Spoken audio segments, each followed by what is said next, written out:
Desde el año 2017, oficialmente se viene celebrando el Día de la Iglesia Evangélica en el Perú. Sin embargo, desde el año 1517 viene su origen, luego que se inició una de las principales divisiones del ámbito cristiano, la división de evangélicos y católicos.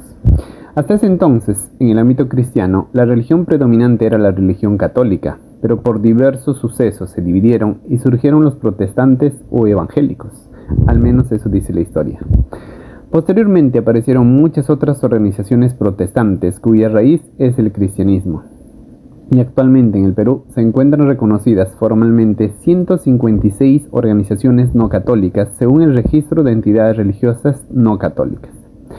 De las 156 organizaciones, he seleccionado las principales iglesias evangélicas que tienen alcance a nivel nacional y que comparten, en algún sentido, las mismas creencias.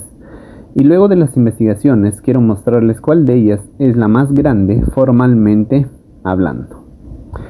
Por ahora, he identificado 10 organizaciones que son las más conocidas a nivel nacional, tienen muchas iglesias en todos los departamentos, y para saber cuál de ellas es la más grande, vamos a considerar el número de trabajadores y el número de locales que tienen a nivel nacional, y que esta información es de acceso público afortunadamente.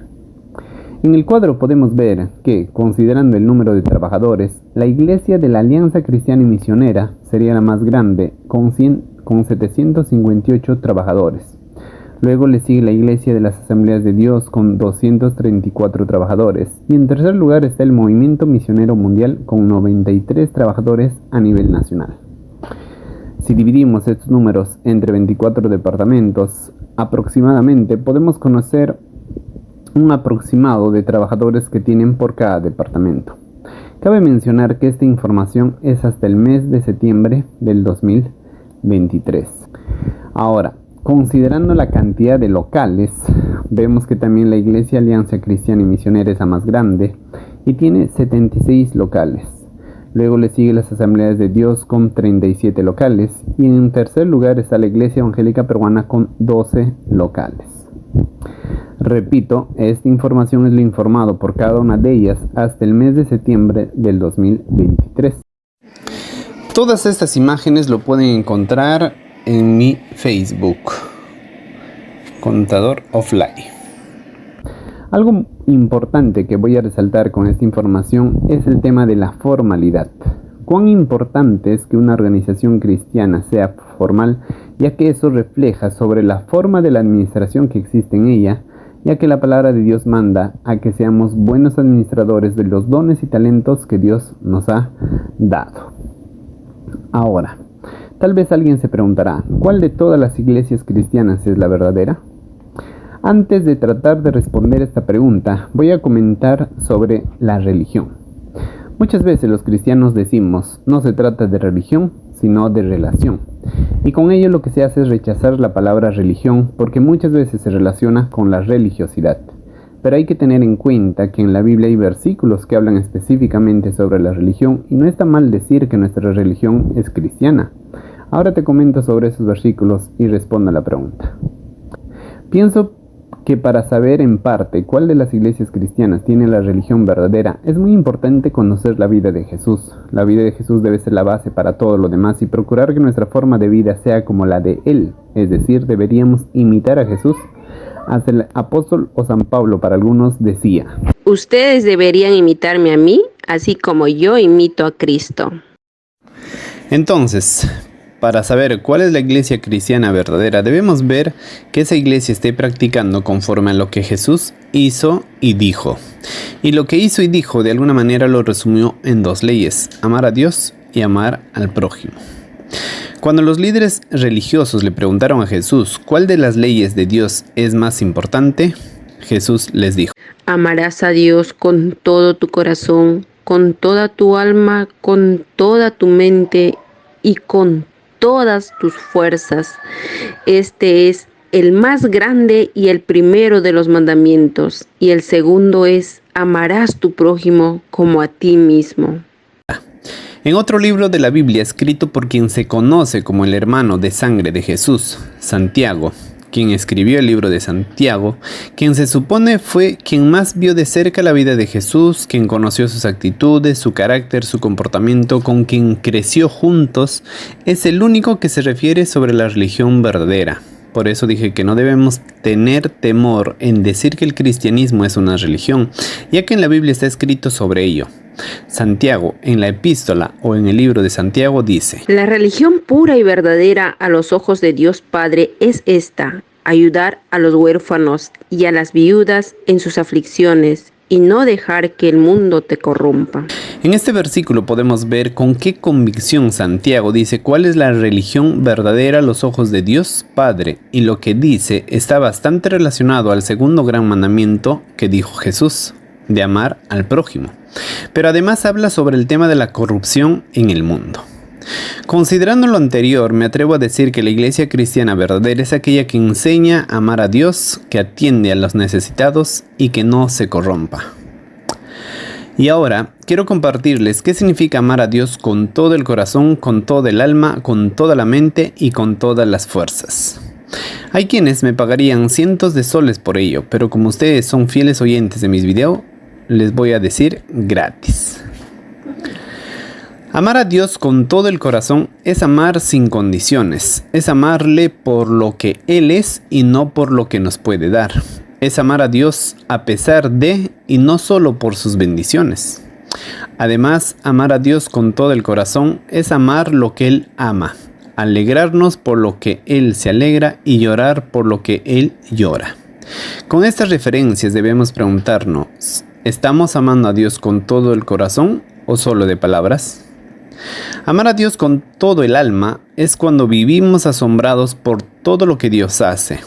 Un famoso científico dijo: existen dos formas de ver la vida. Una es creer que no existen los milagros, la otra es creer que todo es un milagro. Parafraseando al científico diría: hay dos formas de vivir la vida: vivir como si todo fuera un milagro o vivir como si nada fuera un milagro. Y cuando vivimos pensando como si todo fuera un milagro, entonces vamos a amar a Dios con el alma. Y esto se refleja desde que amanecemos, cuando nos despertamos, nos levantamos y tenemos un tiempo de oración para decirle: Padre, gracias por este día. O nos despertamos todo normal y pensando que es algo normal poder ver, caminar, hablar, comer, jugar y que nada de ello es un milagro. Según la Real Academia Española, el alma es aquello que da aliento, energía y es la persona que impulsa. Algo que mencionó Jesús muy recurrentemente era la palabra el reino de Dios y los negocios de mi Padre. Considerando el concepto de la Real Academia Española, aquí la pregunta reflexiva para hacernos es: ¿tenemos aliento, energía, ganas y fuerza cuando realizamos las cosas del reino de Dios? Dicho de otra manera, ¿tenemos aliento, energía, ganas y fuerza cuando nos estamos dedicando en los negocios de Dios? ¿O todo lo hacemos porque nos obligan, por el qué dirán, y realmente el reino de Dios y los negocios de Dios nos aburren, nos cansa? Si quieres saber en qué consisten los negocios de Dios, puedes ir a ver y escuchar el video que publiqué y que tiene ese mismo nombre. Cuando amamos a Dios con todo el alma, vamos a vivir cada día asombrados, pensando que todo es un milagro, y como consecuencia de ello vamos a tener energía, ganas y fuerza para dedicarnos en las cosas del reino de Dios y en los negocios de Dios. Amar a Dios con toda la mente tiene que ver con lo que aprendemos y lo que pensamos. Un famoso artista dijo: cuando más se conoce, más se ama. Aplicando este dicho sería: cuanto más queremos conocer a Dios, más le vamos a amar. Y para conocer a Dios principalmente es cuando leemos la Biblia, también cuando tenemos interés de escuchar lo que otros hablan de Dios y escuchamos las prédicas. Hoy en día ya no tenemos que pagar para escuchar conferencias sobre la palabra de Dios, hoy lo podemos escuchar desde nuestro cuarto, mientras estamos limpiando, mientras viajamos, etc. Ya no hay pretexto para ello. También decía que amar a Dios con la mente tiene que ver con lo que pensamos. ¿Qué estamos pensando mayormente? ¿En las cosas terrenales o en las cosas celestiales? ¿Estamos pensando más en los negocios de esta vida o en los negocios de Dios? El apóstol Pablo dijo: Poned la mirada en las cosas de arriba y no en las de la tierra. Cuando cada día vivimos queriendo aprender algo de Dios y estamos pensando en cómo enfocarnos en los negocios de Dios, entonces estamos amando a Dios con toda la mente. Y finalmente, amar a Dios con toda tu fuerza. Amar a Dios con toda nuestra fuerza implica esfuerzo, cansancio, desgaste, exigencia. También implica que vamos a tener que invertir dinero, energía y tiempo en los negocios de Dios. No por el hecho de que está el último es menos importante. Considero que es la pieza importante para los otros tres. Pienso que para amar a Dios con toda la mente, con todo el alma y con todo el corazón, muchas veces se va a tener que empezar a amar a Dios con toda la fuerza. En primer lugar, debemos ser conscientes que cuando decidimos ser hijos de Dios o decidimos ser cristianos, no es que el Espíritu Santo va a venir y de manera automática vamos a amar a Dios. No somos robots y en la mayoría de las veces nos va a costar.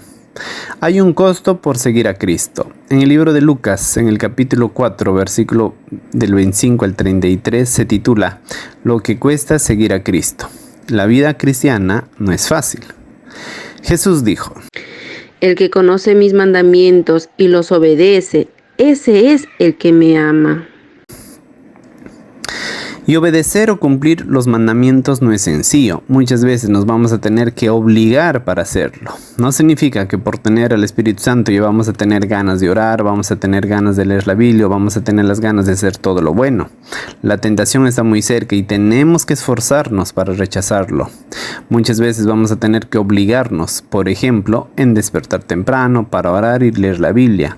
O también puede ser en la noche, luego de volver cansados a la casa. Vamos a tener que obligarnos porque debemos enseñarle a nuestro cuerpo que necesita el alimento espiritual y necesita tener comunión con Dios. Aquí un paréntesis. Pero hay que tener mucho cuidado. La obligación es para uno mismo, para nosotros. Tenemos que obligarnos a nosotros mismos, valga la redundancia, y no a los demás. No debemos obligar a nadie a amar a Dios. Los demás tienen que hacerlo voluntariamente. Cierro paréntesis. Decía que vamos a tener que obligarnos a hacer lo bueno, pero muchas veces también vamos a tener que decir no a ciertas cosas, no porque sean malas, pero si esas cosas nos están alejando de las cosas de Dios o de los negocios de Dios, vamos a tener que decir no. La vida cristiana es un constante esfuerzo por hacer lo bueno, porque la palabra de Dios dice en el libro de Santiago: El que sabe hacer lo bueno y no lo hace, está pecando.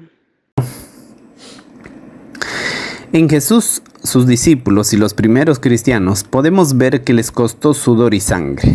¿Por qué deberíamos pensar que todo debe ser fácil para nosotros? Y con eso no quiero desanimarles. Si bien amar a Dios con toda la fuerza implica que muchas veces vamos a tener que obligarnos a hacer lo bueno, pero es por las tentaciones que existen en nuestro entorno y porque el enemigo no quiere que nos dediquemos en los negocios de Dios. Pero cuando poco a poco vamos obligando a nuestro cuerpo a tener comunión con Dios y hacer lo bueno, muchas veces lo que hacemos ya no va a ser un esfuerzo, sino va a ser un deleite. En Jesús y los discípulos podemos ver ello, si bien se han sacrificado por cumplir con su propósito, pero al final y en este momento estoy seguro que están diciendo, valió la pena.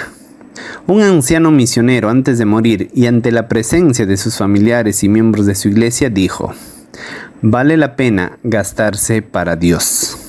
Y lo cierto es, de todos los que he escuchado, es que cuando empiezan a amar a Dios desde muy adulto y cuando llegan a ser ancianos, lo que muchas veces escucho decir es, ¿cómo quisiera ser joven para seguir en los negocios de Dios? ¿Cómo me hubiera gustado empezar en los negocios de Dios más joven? Estimados amigos, para finalizar con este video quiero decirles, si vas a decidir ser parte de una iglesia, procura elegir una iglesia que te enseñe a amar a Dios con todo tu corazón, con toda tu alma, con toda tu mente y con todas tus fuerzas, que ayude a los necesitados y que no existe corrupción en su entorno. En el libro de Mateo, capítulo 9, versículo 35, dice: Y recorría Jesús todas las ciudades y aldeas, enseñando, predicando y sanando toda enfermedad y dolencia en el pueblo. Si podríamos expresar este versículo en términos numéricos, se diría que Jesús se dedicó el 50% a predicar y enseñar y el 50% de sus actividades en atender los necesitados. Muchas gracias por tu atención, espero que me sigas viendo y escuchando en un próximo video y deseo que esta corta reflexión te ayude a construir tu propia historia con Dios. Hasta pronto, bendiciones.